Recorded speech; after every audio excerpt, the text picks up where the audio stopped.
con varios años de experiencia ya. También soy Google Developer Expert en Angular. Y antes de que se salgan, esto no es solo dirigido a Angular, el Clean Code es en realidad algo agnóstico, que ni siquiera está dirigido a un lenguaje de programación como tal. Yo lo he llamado Clean Code en JavaScript porque está enfocado un poco en lo que yo he visto que se puede aplicar a proyectos frontend con JavaScript, con React, con Vue. La verdad, el framework es indiferente, los conceptos lo pueden aplicar en cualquier framework e incluso en cualquier lenguaje de programación. Y bueno, con esta presentación vamos a iniciar. Primero, ¿qué es Clean Code como tal? Hay un poco de mucha información alrededor de esto. Clean Code es el título de un libro publicado por Robert C. Martin, que es como un gurú de la programación, el famoso Uncle Bob, donde nos relata lo que para él es el concepto de código limpio. ¿Y qué es código limpio? Hay muchas definiciones, pero a mí me gusta mucho la definición de Carlos Blé, que dice, código limpio es aquel que se ha escrito con la intención de que otra persona o tú mismo en el futuro lo entienda. Con esta definición vamos entendiendo por dónde va el asunto de Clean Code. No nos dice es el código que tiene mejor performance, no nos dice es el código que gasta menos recursos, no. Es un código que puede ser entendido por otra persona. Y es que en realidad es esto, básicamente. No es... El Clean Code nos dice que no basta con que tu código funcione, porque tu código sí o sí tiene que funcionar para llamarlo código, ¿no? Para que sea aceptado en un proyecto o lo que sea. Sino que tiene que estar escrito de tal manera en que otras personas puedan entenderlo. Y por eso es que todo lo que relaciona a Clean Code, más que conceptos aplicados a programación, son conceptos agnósticos a la tecnología o el lenguaje. Todo lo que van a ver hoy, todo lo que vamos a estar conversando hoy, lo pueden llevar a JavaScript, a Java, a Dart, a incluso backend, incluso otras cosas como Raspberry Pi o lo que sea. Todo es aplicable a diferentes tecnologías porque son conceptos agnósticos. Si bien es cierto, está muy relacionado con buenas prácticas de programación, Clean Code no habla tanto sobre las buenas prácticas, sino sobre cómo aplicar estrategias para que tu código sea entendible y mantenible. Y bueno, es más una filosofía que reglas. Es en realidad, esto se refiere a que no traten de aplicar al pie de la letra esto, sino que entiendan el concepto de lo que cada uno de los consejos trata de buscar y ustedes apliquenlo al proyecto según corresponde. Y ahí pueden ver una imagen en la que nos dice que la calidad de código puede ser medido por los what the facts por minuto que recibe un programador, donde un buen código solamente va a tener uno o dos what the facts y un mal código va a tener muchos what the facts. Y es que esta es otra cosa que deben entender. Toda la industria del código está rota. Todo el código que ustedes escriban o vean en algún punto va a ser malo. La idea no es llegar a la perfección, sino tratar de asegurar cierta calidad para que otras personas no sufran tanto. Básicamente sí tienen que verlo. Y bueno, vamos a hablar sobre Clean Code en JavaScript. Primero, quisiera comentarles que todos los conceptos, o la mayoría de los conceptos que vamos a ver hoy, los he sacado del libro Clean JavaScript, que aprende a aplicar código limpio, Solid Testing, que es un libro en español publicado por Miguel Gómez. Es un libro bastante bueno, yo les recomiendo comprarlo. El autor es bastante activo en Twitter y creo que si le escriben podría incluso darles un buen descuento. No es tan caro y es un libro muy, muy bueno, muy recomendado. Y bien, vamos a empezar a hablar sobre código limpio. Primero, unos conceptos generales antes de pasar a conceptos específicos de programación con JavaScript. Lo general es tratar de aplicar patrones que ya muchos deberían conocer, pero aplicarlos realmente. Por ejemplo, todo el mundo creo que conoce el patrón DRY, el Don't Repeat Yourself. Y cuando tratamos de hablar de este patrón, siempre sale la idea de que debo crear componentes para no estar repitiendo código, o tengo que crear una arquitectura basada en Atomic Design para tratar de aprovechar más los conceptos que estoy creando y no estar repitiendo código. Pero la verdad es que este patrón también se puede aplicar en cosas tan básicas como si veo que tengo una variable string que se está repitiendo mucho, pues la pongo en una constante y la puedo llamar de otros lados. Esta práctica que creo que muchos hacemos, que pueden encontrarlo en tutoriales en YouTube o en su primera clase de programación, esta práctica es aplicar el patrón dry y es aplicar clean code. En cosas tan pequeñas estamos aplicando clean code. Y si ustedes no están haciéndolo aún, por ejemplo, los headers, ese es un clásico. Yo he visto muchas personas que en cada petición HTTP que hacen, crean su variable headers. Simplemente podrían crear un headers general, exportarlo como una constante y ya estarían aplicando clean code. Pequeñito, pero lo están haciendo. Y también aplicar el patrón KISS, que es Keep It Simple. Bueno, el verdadero significado es otro, pero a mí me gusta Keep It Simple Some. De manténlo simple, hijo. Y es que si estás haciendo algo como una lista o como, no sé, una clase o algo parecido, un componente, no trates de escribir tantos códigos, no trates de irte por la solución que tenga más líneas de código si puedes hacerlo en una sola línea de código. JavaScript tiene bastantes sugars, azúcar sintácticos, sugar syntax, que nos permite crear sintaxis como la que ven aquí, que es solamente una línea, para ahorrarnos escribir tantas líneas como el de la izquierda. Claro que este es un ejemplo un poco exagerado, pero para que se entienda a qué se refiere, ¿no? Aplicar conceptos como estos en pequeñas partes de su código va a ayudarles a estar aplicando Clean Code en su proyecto. Y bien, ahora sí vamos a ver punto por punto. Primero, ¿cómo aplicar Clean Code en las variables? Nombrar variables es algo básico en tratar de nombrar el concepto de Clean Code. Primero, utilizar correctamente los conceptos de var, let y const. Esto es básico en JavaScript porque tenemos esos tres conceptos. Lo más común es que var no se utiliza, let se utiliza solamente cuando saben que la variable va a cambiar y const cuando va a mantenerse tal cual la crearon. Esto es súper sencillo, pero no van a creer la cantidad de personas que crean lets en lugar de cons. Y que, por ejemplo, en esta variable, muchas personas crean let en la variable y hacen un date. Y luego ya nunca más editan la variable. Entonces no hay necesidad de estar creándolo con let, porque siempre va a ser la misma. Cons no solamente es para datos estáticos, sino puede ser datos que vienen del servidor, pero que ya no van a cambiar. Ese es el significado de cons. También algo muy importante es usar nombres expresivos, legibles y pronunciables. Por ejemplo, aquí tenemos un caso en el que estamos creando una variable que dice YYY, MM, D, STR. Los que ya llevan tiempo programando pueden entender que esto hace referencia a una fecha y STR puede hacer referencia a string. Y bueno, si está haciendo algo de moment, forma, de un formato.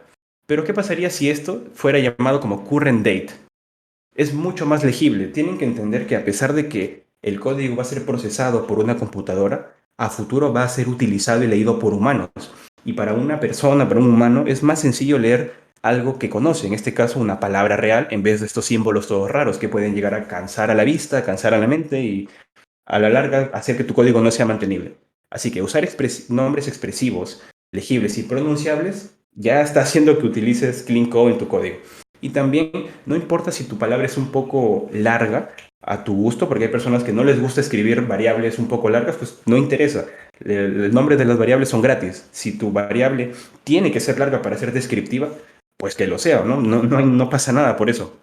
Es mucho mejor y más recomendable que se entienda a estar creando siglas todas raras que luego tienes que buscar en un diccionario que hace referencia. Y otro consejo es que utilicen un lenguaje ubicuo. El lenguaje ubicuo hace referencia a un lenguaje común.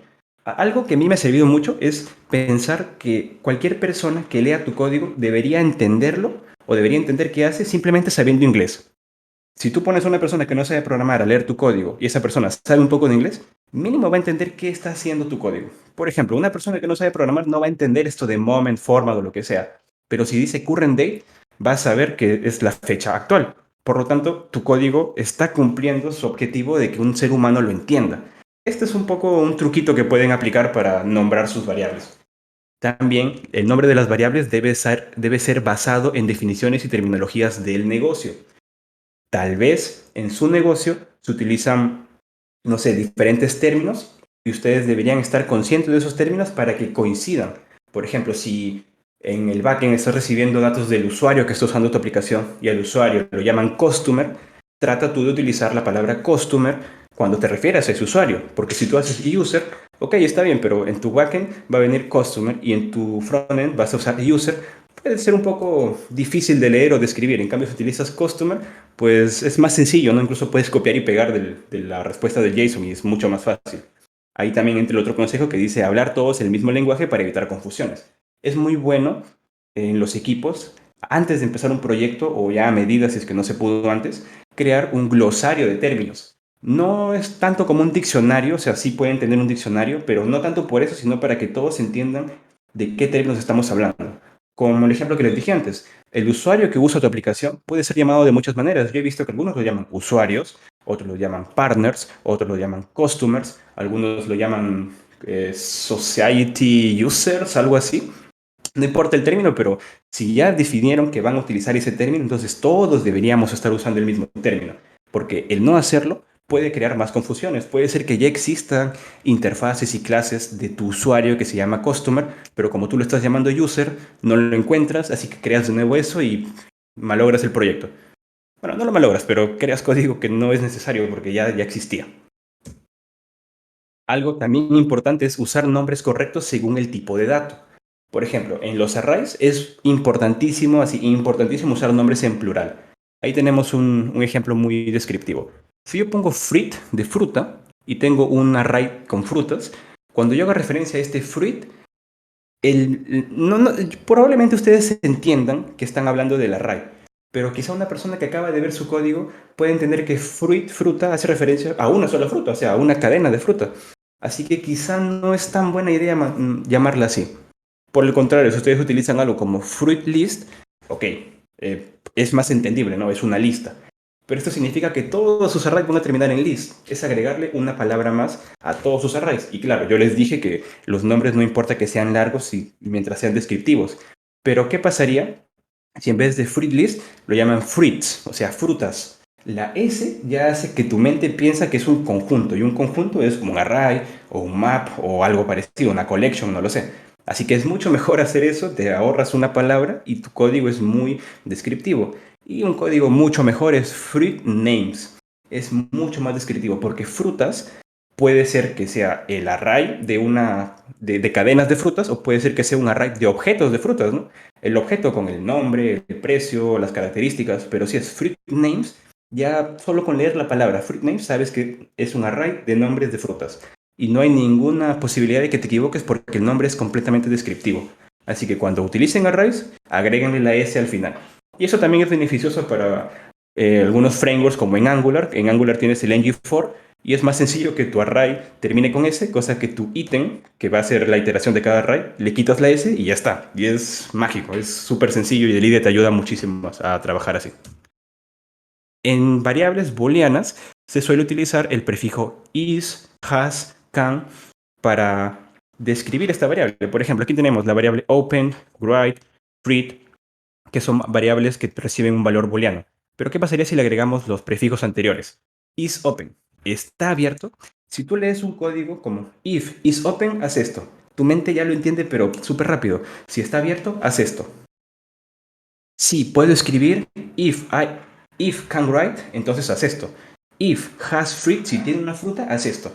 Es mucho más sencillo. Así no tienes que estar poniendo el cursor para saber qué tipo de variable es o estar revisando en la documentación qué tipo de variable es o qué tipo de variable te responde. Es mucho más sencillo para nosotros como desarrolladores de JavaScript leer este tipo de variables en nuestro template HTML, por ejemplo. Aparte que es más ubicuo para las demás personas. En variables numéricas es bueno describirlas usando min, max, total o lo que estemos usando, ¿no? Por ejemplo, el caso de hace rato, fruits. Nosotros vimos que hace rato frutas era un array. Y aquí fruits igual 3, pues no sé, si en alguna otra parte fruits era un array y nosotros nos vamos a otro componente y ahora fruits es un número, pues nos puede confundir, ¿no? O sea, puede que perdamos tiempo en escribiendo fruits.length, pero no existe ese length, entonces, ¿qué pasó? Tengo que revisar el código, veo que es un número y recién lo cambio. Ya perdí tiempo y ya me molesté. Pero si utilizo algo así como max fruits, min fruits, total fruits o algo que describa ese número, porque normalmente los números pueden ser descritos con estos prefijos, pues va a ser mucho más sencillo para mí saber de qué estoy hablando, ¿no? Max Fritz es obvio que es un número. Max Fritz no va a ser una cadena o un array. Bueno, podría ser, ¿no? Pero si ya estamos usando estas convenciones, pues es mucho más sencillo entender que estamos hablando de un número y también a qué hace referencia esta variable. Es más sencillo para nosotros entender el significado de esta o el por qué estamos usando esta variable. Para funciones, los verbos deben describir qué hace la función. O sea, no estar tanto enfocados en una descripción muy específica, sino una descripción general. Por ejemplo, aquí, este es un ejemplo también exagerado, pero suele pasar, ¿no? Crear usuarios si no existe. Actualizar usuarios si no está vacío. Enviar email si los campos son válidos. Ustedes dirán que no, pero hay gente que escribe código así. Y esto es innecesario, ¿no? Si lo ponemos como create user y revisamos el código, vamos a ver que hay una validación que dice que si no existe, entonces ya no lo puedo crear. Y si ya existe, entonces no lo creo. No es necesario ser tan descriptivo, simplemente describir lo que va a hacer la función. Create user pues va a crear la función. Update user va a editar la función. Send email va a mandar un email. Si tengo que agregar una validación, eso va a estar dentro, no tengo por qué escribirlo en el nombre. También hay ciertos consejos de funciones que, bueno, vamos a verlo más adelante, pero un buen consejo sería que las funciones hagan una sola cosa y hacerla bien. Eso va un poco más al concepto de funciones puras, que más adelante vamos a hablar un poco de esto. Al momento de crear clases también es bueno utilizar sustantivos y ser específicos. Por ejemplo, aquí algo clásico, data. ¿Qué es data? O sea, data puede ser usado en todos los negocios del mundo. Data de mis usuarios, data de mis proveedores, data de mis frutas, data de mis computadoras. Info es igual, no es descriptivo. Pero si uso algo como user data, bueno, al menos sé que estoy hablando de datos del usuario. Incluso esto podría ser solamente user. Pero si necesito escribir palabras tan conceptuales como data o info, al menos ponerle un poco de especificidad a qué hace referencia. Bien, terminamos con las sugerencias de los nombres de las variables. Ahora vamos a hablar ya de funciones. Y como les decía antes, las funciones deben ser sencillas de leer y también sencillas de entender. Cada función debería ser un trozo chiquito de código que hace algo. Si vamos a hacer más de una cosa, pues creamos otra función que haga esa otra cosa. También deben transmitir claramente su intención. No debemos usar nombres tan extensos como los ejemplos anteriores, pero tampoco debemos usar nombres que no nos permitan entender a qué hace referencia la función, ¿no? O sea, si yo pongo CU como un prefijo como un diminutivo de create user, tal vez me estoy ahorrando unas palabras, pero si yo leo ejecutar CU, pues ¿qué es CU, no? Cada uno en español, no, probablemente es otra cosa y tengo que estar viendo qué hace esta función. Así que con nombres tan declarativos como create user, pues nos ahorramos esto. Un gran consejo es hablar de los argumentos. Y es que se suele limitar la cantidad máxima de argumentos que puede mandar o que se pueden recibir en una función. Yo diría que limitar un máximo de 3 argumentos por función es lo correcto. O sea, máximo puedo mandar 3 argumentos. Y si necesito mandar más, porque a veces se necesitan, a veces estoy, no sé, creando un usuario, un formulario y tengo 1000 datos, no mandes cada uno de los argumentos en la función, sino que manda un objeto que contenga esta función. Hacer esto con TypeScript es sublime. Pueden crear las interfaces con una herramienta en Internet como QuickType, que le mandas una respuesta de JSON, te crea las interfaces, estas interfaces te los crea como objetos y simplemente aquí pides un objeto del tipo de esa interfaz y ya está. Y TypeScript te lo autocompleta y es mágico. Y si no, pues si están usando JavaScript puro, pues igual, pedir un objeto es mucho más simple que pedir todos estos de aquí, porque aquí importa el orden. En un objeto casi no importa el orden en que mandamos los elementos de ese objeto. Así que ya saben, 3 objetos como máximo y si no, pues sería bueno que utilicen un objeto. Igual estos son sugerencias. Si ustedes creen que 3 objetos está bien, 4 es el máximo, pues no hay ningún problema, ¿no? Esto es decisión de ustedes. Son solo sugerencias. También es bueno utilizar parámetros por defecto, ya que los parámetros pueden ser inicializados y estos toman el valor de esa inicialización en caso no sean enviados. Esto es algo que he visto mucho. Tengo una función, pido un argumento y aquí hago una validación. Si no me mandan este argumento, entonces este argumento va a valer tal cosa y ahora sí ejecuto, para que no se rompa mi código. Y claro, está bien validar eso, pero esta validación se puede evitar si dentro de la misma función ya le doy un valor. Si no me mandan text, entonces text va a valer Word. Es como si hiciera lo de aquí arriba, pero ya lo estoy haciendo desde aquí abajo y es mucho más fácil leerlo, ¿no? Aquí cuando estoy leyendo mi función veo create user text que por defecto vale Word. Entonces hago hello text. Aquí he cometido muchos errores al momento de escribir. Aquí dice hello, debería ser hello, pero bueno, disculpen, ha sido un poco complicado editar estas diapositivas.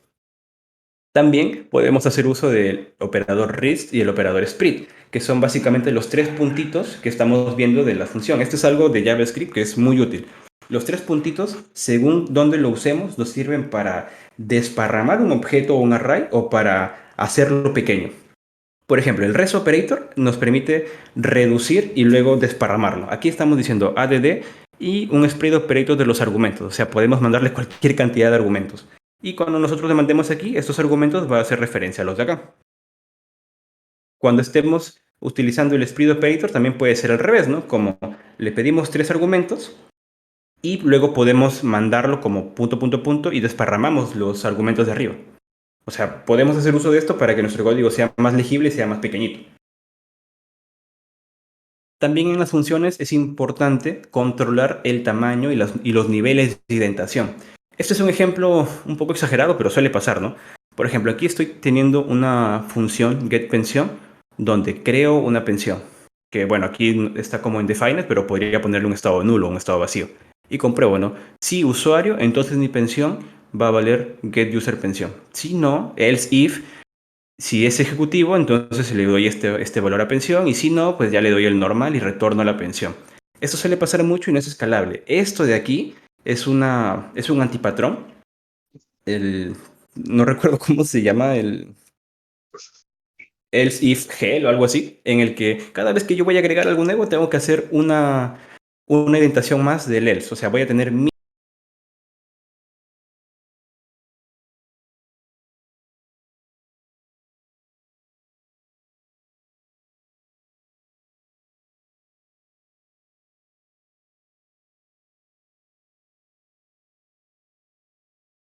primer-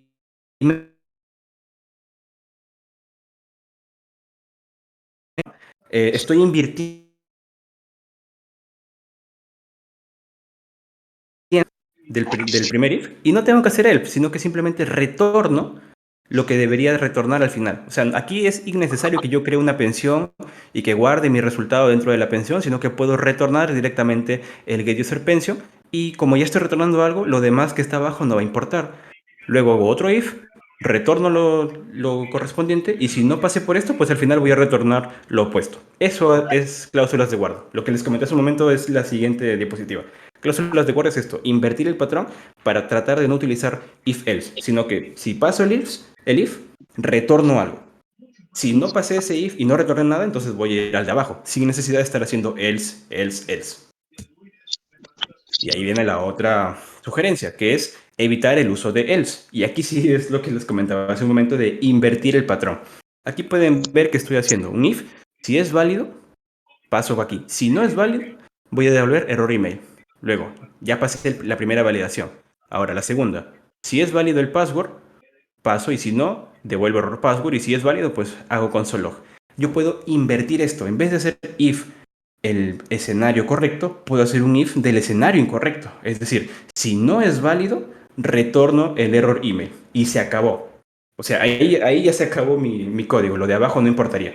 Claro, aquí no estoy retornando, pero el concepto es ese, ¿no? Si sí es válido, entonces este if no se va a ejecutar. Ahora, si no es válido mi password, entonces voy a devolver error password. Y si sí fue válido, entonces paso al tercero. Vean cómo en 3 líneas reduje toda esta línea de acá. Y lo más importante, cómo es mucho más sencillo para la vista. Para la vista, ¿eh? No estoy hablando de temas de programación, no estoy hablando de performance, sino para la vista es mucho más sencillo leer estas sentencias de if tal, if tal, if tal, que estar leyendo toda esta cadena de if else, if else, if else. Es mucho más simple. Y también más mantenible, ¿no? Porque si aquí tengo que agregarle 4 validaciones más, entonces voy a tener 4 ifs más y 4 else más. Y mi triangulito va a seguir creciendo, o sea, el triángulo que se está formando aquí. Pero si aquí tengo que agregar 3 o 4 validaciones más, simplemente agrego 4 líneas más haciendo la misma lógica. If, el caso del error, devuelve el error. Y si no, pues sigo pasando hacia abajo. Y ahí viene otra cosa, y es que debemos priorizar condiciones asertivas. Si, por ejemplo, estoy tratando de ver si puedo escribir, no voy a hacer algo como si no, no puedo escribir, o sea, si una doble negación, entonces escribo. Esto va un poco en contra de lo de arriba, pero uno tiene que saber también en qué ocasiones usar un método o en qué ocasiones usar otro. Y por lo general es más sencillo leer alguna condición asertiva como esta: sí puedo escribir, escribe, a estar leyendo una doble negación, ¿no? Como si no puedo no escribir, entonces escribe. Es más sencillo lo segundo. Y lo mismo, este ejemplo es un poco exagerado, pero se sorprenderían la cantidad de personas que cometen estos errores al momento de estar programando. También un gran consejo es usar funciones puras y sin side effects. Una función pura es básicamente una función que hace una cosa y que, si tú la ejecutas varias veces, siempre te va a devolver lo mismo. Por ejemplo, una función math.random no es una función pura, porque a pesar de que tú le mandas los mismos parámetros, no te va a devolver siempre la misma respuesta. Ahí no estaría usando una función pura. Pero si, no sé, mandas la función sumar y le mandas 1 y 5, siempre te debería devolver 6. Eso lo haría una función pura. Y los side effects se refiere a sin efectos secundarios. Por ejemplo, aquí hay algo bastante curioso. Aquí estamos haciendo uso de una función que está añadiendo un ítem a un carrito. Y aquí vemos que el car.get lo estoy poniendo al ready cart y luego estoy editando el mismo car que me están mandando y retorno el cart. Esto no es tan buena idea porque estamos modificando el objeto inicial. O sea, yo mandé un carrito y estoy devolviendo el carrito modificado. Quizá esto es la lógica que quiero, pero no suele ser así como se trabaja.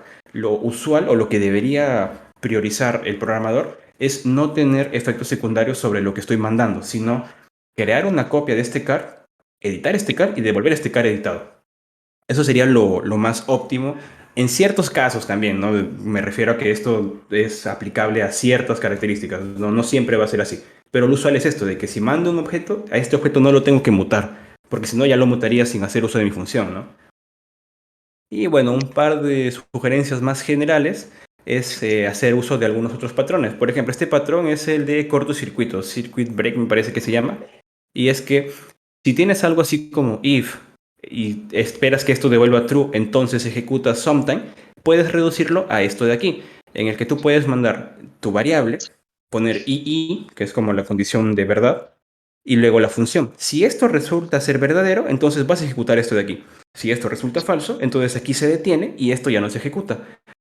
Esto es genial porque digamos que tenemos aquí 10 cosas que comprobar. Entonces todo esto, este sería un if muy largo, pero aquí podemos simplemente mandarlo en una sola línea, sin necesidad de estar haciendo muchos ifs. Es una sugerencia, ¿no? Es más fácil leer esto. También cosas como si quiero, no sé, comprobar que esto no tenga algún valor. Si esto no tiene algún valor, entonces le pongo el valor de Apple para poder recién ejecutar mi función. Yo puedo mandar simplemente la variable que quiero comprobar o el valor que quisiera tener en caso esta no tenga una variable, no tenga un valor. Para eso existen los datos truthy y false en JavaScript, que es que los datos nulos y undefined, el cero, el objeto vacío me parece, si tú los pones dentro de un if, si ves su valor booleano, van a ser falsos. Por lo tanto, si esto resulta ser nulo, undefined, vacío, cero, pues esto va a devolver falso o esto que va a devolver true porque es una cadena, entonces voy a mandar la cadena. Es una manera de hacer una especie de comprobación de no mandar algo indefined sin necesidad de estar abusando de los ifs. Fuera de las funciones, también hay algunos otros campos en los que podemos y debemos aplicar Clean Code. Por ejemplo, en los comentarios. Un gran consejo es que el código mal escrito no se comenta, se reescribe. Muchas personas, cuando van a hacer algún refactoring, comentan el código anterior, hacen el refactoring y guardan así. Y mantienen el código anterior ahí comentado por si tu código no funcionó. Esto es una muy mala práctica porque uno, no estás confiando en que tu código sea lo suficientemente bueno para ser refactorizado, o sea, para hacer tu refactorización y que tu código funcione. Y dos, no es necesario ensuciar tu código con comentarios, o sea, con código comentado, ¿no? Si tú quieres acceder a lo que tenías antes, pues te vas al historial de Git y ya está, ¿no? Ya tienes ese código. No tienes que hacerlo así. Y ya, si no te sientes en confianza, pues corta el código y guárdalo en algún archivo TXT, ¿no? Pero no ensucies tu proyecto. También, antes de poner un comentario, trata de refactorizar el código. Si tú ves un código muy raro, tú trata de refactorizarlo, pero ojo, no estoy animando a que refactoricen todo. Si les han encargado refactorizar o ya toca refactorizar un código antiguo, pues hagan esto. Pero si no les han encargado refactorizar y ven un código raro, no refactoricen. Esto ya es fuera de Clean Code, porque a veces por refactorizar se pierden algunos conceptos. Mejor estar siempre pendiente de si les han pedido refactorizar o no. Refactorizar no es una regla. Pero bueno, ya, si después de hacer esta refactorización aún sientes que el código necesita explicarse por alguna razón, entonces deja un comentario. Un comentario, ¿no? Como se hizo este cambio para solventar el error del envío del ID. Listo. Muy descriptivo, sencillo. Y cualquier persona que va a entrar a tu código va a ver, oye, ¿por qué hizo esto? Ah, mira, me dejó un comentario. Se hizo esto por el ID. Ya, perfecto, ya no lo toco. O ya no lo acuso, si quieren verlo de otra manera.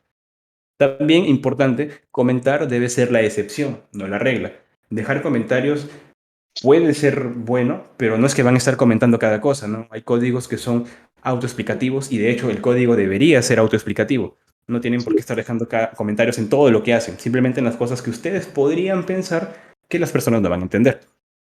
Y si vas a hacer un comentario, comenta el por qué, no el cómo. O sea, comenta por qué hiciste esto. No comentes cómo. Si estás haciendo algo raro, dices, hice un filter después de hacer después de hacer un find a mi array. Ya, ya vi que hiciste eso, yo quiero saber por qué lo hiciste, ¿no? Y ahí puedes poner, hice esto porque el ID me estaba devolviendo nulo y no sabemos por qué, pero así funciona. Perfecto, es un código espectacular, porque la persona que va a llegar a ver eso y va a ver lo raro, al menos va a entender que no tiene que borrar eso.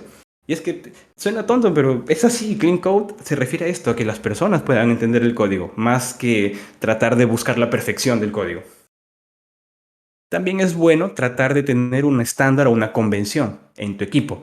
Podrías crearlo, o sea, cada equipo debería definir un estándar o una convención desde el día uno, así está incompleto. O sea, puedes hoy reunirte con tu compañero de trabajo que están haciendo una startup, no sé, y poner ciertas reglas, ¿no? Código en inglés, utilizar dos espacios como tabs, utilizar tabs en vez de espacios, eh, tratar de utilizar condiciones asertivas, no sé, algo súper sencillo. Si tú no puedes hacerlo, pues es muy sugerido utilizar estándares globales. Por ejemplo, Airbnb tiene su guía de estilos de JavaScript. Ustedes pueden entrar a su GitHub, tienen un repositorio donde explican cómo ellos utilizan JavaScript y copiarlo. Por algo ellos lo han puesto, ¿no? Cópienlo y ya está. Se ahorraron pensar muchas cosas y están aplicando buenas prácticas. También se sugiere documentar el estándar en caso se necesite. Hay muchas herramientas para documentar. Algo muy fancy es, no sé, utilizar Confluence con Jira. Y algo muy simple es, no sé, crearte una cuenta de Notion y escribir ahí, ¿no? En variables utilizamos esto. En tal lugar, todo lo relacionado a usuarios se llama partners. Perfecto. Cualquier nueva persona que entre a tu equipo, lo mandas a leer al Notion y ya está. Si luego cometes un error, pues tú le dices, ya, al menos yo ya te mandé mi Notion, ¿no? ¿Por qué no lo leíste? Y bueno, o sea, a mí se sugiere utilizar herramientas que nos permitan asegurar el code quality.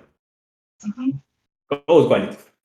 Bueno, code quality es básicamente tratar de que tu código tenga calidad. Esto es más referido al código en sí, no a los conceptos pragmáticos de tratar de que la gente entienda, sino de tratar de tener un código uniforme alrededor de todo el proyecto. ¿Qué podemos hacer para tratar de lograr esto? Pues uno, utilizar un linter, Slim. Creo que todos los proyectos hoy en día, si de herramientas como React, Angular o Vue, cuando tú instalas el proyecto, cuando tú te creas un nuevo proyecto, ya viene instalado Slim y Printer. Así que esa parte ya la tienes. Sin saberlo, ya lo tienes. En tu editor de código existe una función llamada format, que es Control Shift P o Command Shift P, no, perdón, Control Shift F y Command Shift F, y si no, pues Control Shift P y escribes format y lo vas a formatear. ¿Qué formatea el código? De HTML, de CSS, de JavaScript.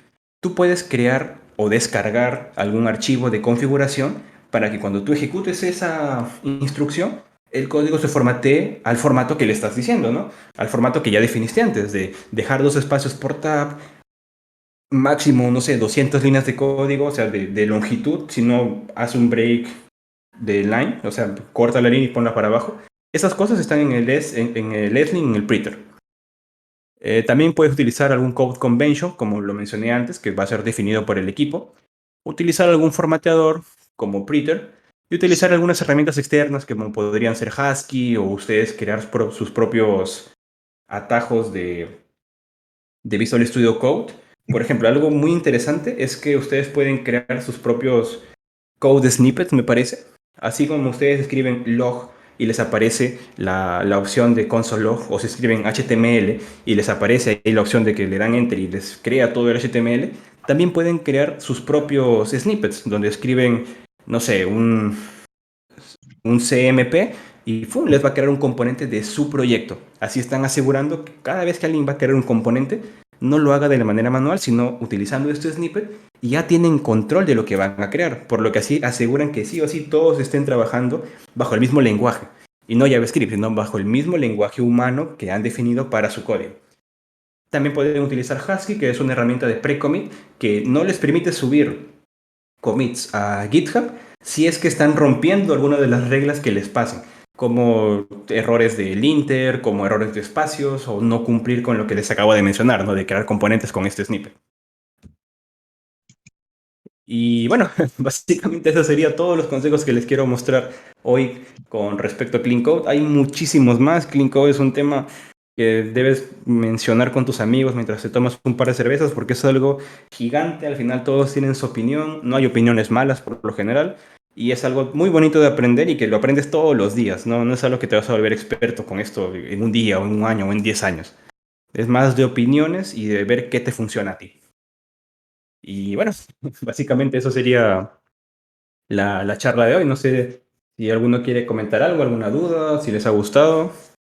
Ahí Deb me ayudaría Felicitarte. con las... Ujú. A mí me gusta mucho porque, por ejemplo, cada vez que comentabas algo dije, le quisiera comentar acerca de esto y justo decías, ok, ahora voy a hablar de esta otra cosa y justo ahí mencionabas lo que estaba pensando preguntarte. Yo siento que estuvo muy completo. Gracias, Alberto, ¿verdad? No, no vi muy bien, hay bastantes personas, se han unido más, qué Sí, bueno. Sí, gracias, Alberto, me gusta, me alegra que te haya gustado. No sé si tienes alguna duda o... Vamos chicos, hoy estamos para aprender. A bueno, mí es me que gustaría saber cada cuánto se dan las charlas y si ya se estuvieron dando y demás. Soy nuevo. Gracias.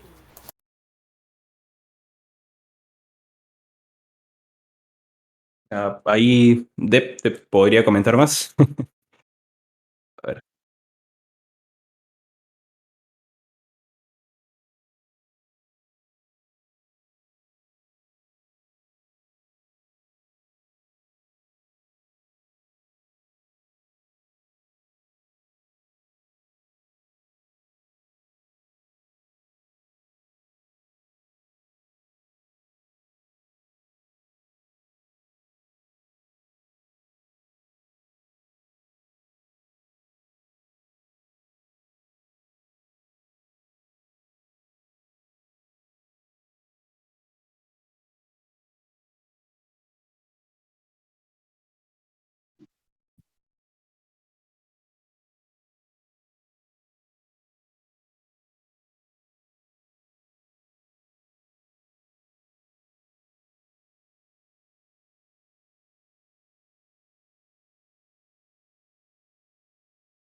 De mi parte, agradecer por la explicación, Kevin. Muy claros todos los conceptos y, al igual que lo mencionaste al principio, recomendarle a todos los demás el libro de Clean JavaScript. Muy bueno. Gracias, Carlos. Gracias también Deb por comentar de hace rato. bueno, que de hecho caíste justo de perlas para mí porque curiosamente hoy mismo me pidieron en el trabajo que el código lo refactorizara. Lo que pasa es que no fue órdenes de mi superior o algo así, sino que, por ejemplo, yo le comenté a mi superior que los cambios que me piden no son difíciles, pero debido a que el código tiene mucho código espagueti, muchos Hadoukens, muchos if con código copiado y pegado, está muy complicado avanzar, ¿no? Es decir, un cambio que debería hacerse una vez, ocupas aplicarlo en todos los lugares en donde hicieron copy-paste. Entonces, yo cuando terminé de cumplir mis requerimientos, ¿no? Les pedí que si podía pedir una fecha para empezar a optimizar, por así decirlo, refactorizar el código y limpiarlo y eso. Y te juro que necesitaba esta charla más que nunca. Ahorita mismo estoy pasando unas imágenes aquí por el chat y, por ejemplo, eso de los if, la verdad sí, como tú dices, no parece algo muy serio al principio, pero ahorita mismo estoy con un monstruo. De que, por ejemplo, hay un método que, bueno, hay una parte de un código que debería hacerse un método y el muchacho que estuvo antes en el proyecto este en el que yo estoy, copió y pegó código en vez de hacer dos métodos. Entonces, yo varias veces creí que solucioné un problema, pero cada vez que había un pequeño cambio ya no era lo mismo. Tenía que buscar otra vez el error que estaba y volver a solucionarlo. Y pues yo creo que esto del código limpio sí te ahorra esos problemas. Es un muy paso adelante. Sí, la verdad que sí. Y uno cuando lo hace, cuando hace mal código, dice, bueno, me ahorré un tiempo, ¿no? Pero no piensen que la persona que va a venir después va a sufrir con el código que hice. Ahí más bien suerte con el refactoring. Ojalá tengan test para que puedas comprobar que sí funciona bien el refactoring.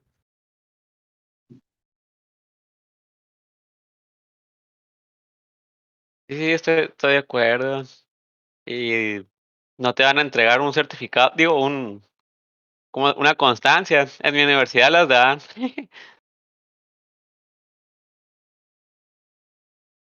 Hay a ver qué nos dice Dev.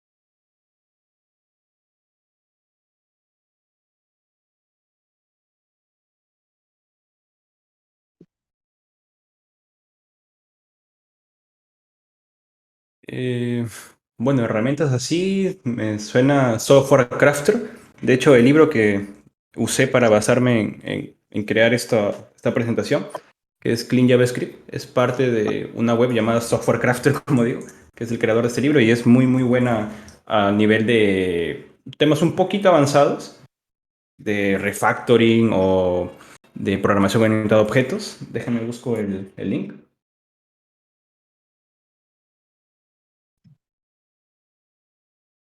¿El autor de ese libro no es Dominico? ¿O solo me suena? No, no, es un... Creo que también... No, Dominic